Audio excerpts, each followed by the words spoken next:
Tam tatha kripayavishtam ashrupurna kulekshanam vishidantam. We have seen.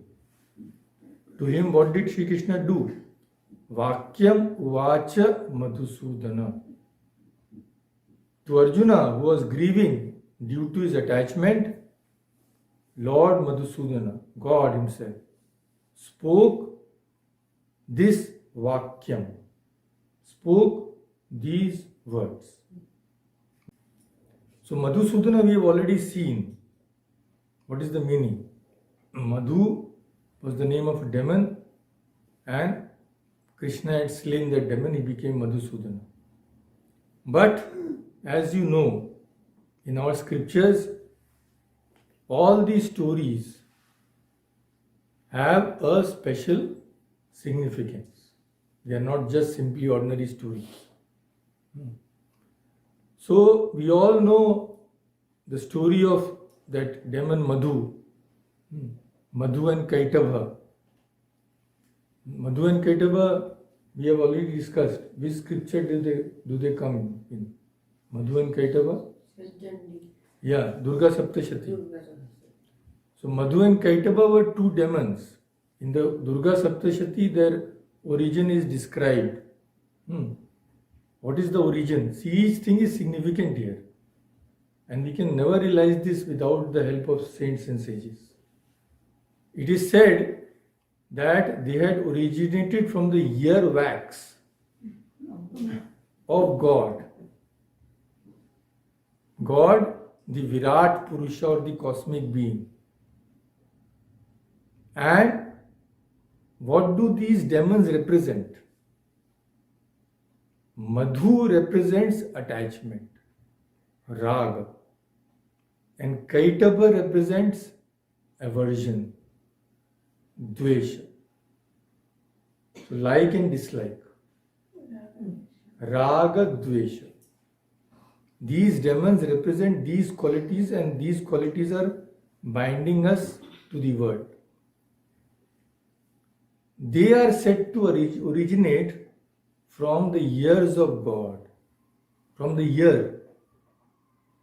Why? Because attachment and aversion, they are only formed in us by hearing. Hearing good and bad through the ears, we get some opinion, and the impressions of attachment and aversion settle on the mind. But the source is what? Hearing. So one fellow has told us, this man is very bad. It has come through the ears, now we form an dvesha, disliking for the man, just by hearing. You may not have heard of that. So all this is happening, no, just by hearing this, whatever is going on in the media, people are killing each other here. It is so strong, without verifying, just by hearing. It is happening in front of our eyes, so we can understand how powerful it is. So now, in the Chandi we have read, Madhu and Kaitava emerged from God, and it is surprising that having emerged from God, they also became ready to fight God. Yeah. Is it not surprising? So all this we have read, but see, this doesn't strike us. Only when we read the words of these people, their insights give us this. So although Madhu and Kaitava are emerging from God, they are becoming ready to fight with him. So fighting with God means what? Not being devoted to God. And Raga and Dvesha, these are our enemies, scriptures say. They make us fight with God. Means what? They prevent us from becoming devoted to God. So Madhu and Kaitava in the form of attachment and aversion create disturbance within us and present obstacles in our union with God. Vishwatma Bhagavan, it is said. So attachment and aversion, raga and dvesha, what do? They are called differentiators of the undifferentiated, who divide one which cannot be divided. They create differentiation in what? They create differentiation in the Atman. Because we see this is good, this is bad. We don't see that everything is actually the one reality. So what are we doing by our attachment and aversion? We are creating differentiation in the Atman, in which there can be no differentiation. See, wonderful how he is described. And Madhu and Kaitaba afterwards, in the Chandi we have read that they themselves suggested to God. They become so egotistic that they themselves told God that how they could be destroyed. So what did they say? Aham jahina yatrovi salilena paripluta. Slay us where the earth is not flooded with water.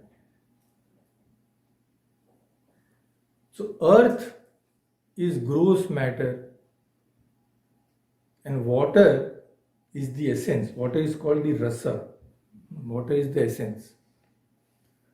So one is gross, the other is subtle. So earth and water and the gross objects present in them are symbolic of what? Of attachment to sensory pleasures. The two means of eliminating attachment and aversion are what? When they said, slay us where there is no water also. This means the way of conquering Madhu and Kaitaba, of conquering attachment and aversion are what? Neither having external contact with gross objects, nor having internal attachment to them. Neither earth nor water. Don't have any gross contact with them also, because when the senses see those things, you will become attached. You will go to a shopping mall and see all these wonderful things lined up. So we had thought we won't purchase anything, but still we go and get something. Why? Because our eyes, through the contact, we become attached. So gross form is this. Give up the gross form. Unless you give up the gross form, the internal subtle element attachment will not go. So this is what earth and water represent. The gross form and the subtle attachment. When these both are gone, then Madhu and Kaitaba, attachment and aversion, we can fight, we can start the fight against them. Before that, we cannot even start the fight. When we are busy eating this and that, and no chance.